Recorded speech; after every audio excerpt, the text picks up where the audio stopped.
মুসা বললেন, হে আমার রব, নিশ্চয় আমি আমার নিজের উপর জুলুম করেছি, অতএব আপনি আমাকে ক্ষমা করে দিন। অতঃপর আল্লাহ তাআলা তাকে ক্ষমা করে দিলেন। নিশ্চয়ই আল্লাহ তাআলা ক্ষমাশীল, দয়াবান। মুসা বললেন, হে আমার রব, যেহেতু আপনি আমার প্রতি অনুগ্রহ করেছেন, আমি কখনো অপরাধীদের সাহায্যকারী হব না। ভীতাবস্থায় ওই শহরে তার প্রভাত হলো। সে ক্ষতির আশঙ্কা করতেছিল। হঠাৎ তিনি শুনতে পেলেন, গতকাল যে ব্যক্তি তার কাছে সাহায্য প্রার্থনা করেছিল, সে ব্যক্তি তার সাহায্যের জন্য চিৎকার করছে। মুসা তাকে বললেন, নিশ্চয় তুমি একজন বিভ্রান্ত ব্যক্তি। অতঃপর মুসা যখন উভয়ের শত্রুকে ধরার ইচ্ছা করলেন, তখন ইসরায়েলি বলল, হে মুসা, গতকাল যেভাবে তুমি একটি লোককে হত্যা করেছ, সেভাবে আমাকে হত্যা করতে চাচ্ছ? তুমি তো পৃথিবীর বুকে একজন অত্যাচারী হতে চলেছ। তুমি তো শান্তি প্রতিষ্ঠাকারী হচ্ছ না। শহরের দূর প্রান্ত হতে একটি লোক দৌড়ে এলো এবং বলল, ফেরাউন সম্প্রদায়ের নেতারা তোমার বিষয় পরামর্শ করছে যে তোমাকে হত্যা করা হবে। অতএব তুমি বেরিয়ে পড়ো, নিশ্চয় আমি তোমার শুভাকাঙ্ক্ষী। মুসা ভীতাবস্থায় শহর হতে বেরিয়ে পড়ল এবং তিনি ক্ষতির আশঙ্কা করতেছিলেন। মুসা বললেন, হে আমার রব, জালিম সম্প্রদায় হতে আমাকে রক্ষা করুন।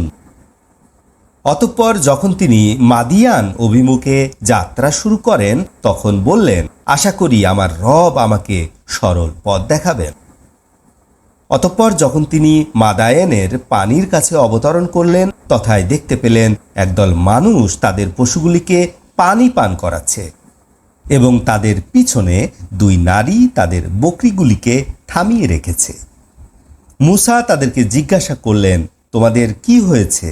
তারা উভয় বলল, রাখালরা তাদের পশু নিয়ে সরে না যাওয়া পর্যন্ত আমরা আমাদের পশুগুলিকে পানি পান করাতে পারি না এবং আমাদের পিতা অতি বৃদ্ধ। অতঃপর মুসা উভয় নারীদের পশুগুলিকে পানি পান করিয়ে দিলেন। তারপর তিনি একটি গাছের ছায়ায় আশ্রয় নিলেন। অতঃপর বললেন, হে আমার রব, আমার প্রতি আপনি যে কল্যাণ নাজিল করেছেন, আমি তারই মুখাপেক্ষী। অতঃপর তাদের দুজনের একজন লাজুক অবস্থায় হেঁটে মুসার কাছে উপস্থিত হলেন এবং বললেন, নিশ্চয় আমার পিতা আপনাকে ডেকেছেন। আপনি আমাদেরকে যে পানি পান করিয়ে দিয়েছেন তার পারিশ্রমিক দেওয়ার জন্য।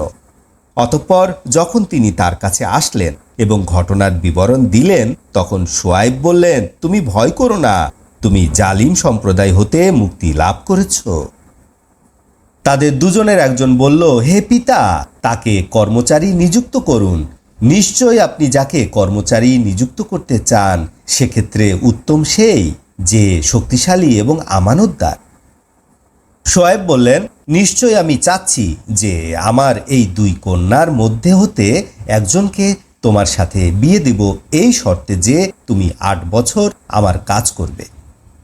তুমি যদি 10 বছর পূরণ করো তবে তা তোমার ইচ্ছা, আমি তোমার উপরে কোনো কঠোরতা চাপাবো না। ইনশাআল্লাহ তুমি আমাকে সৎকর্মশীলদের অন্তর্ভুক্ত পাবে।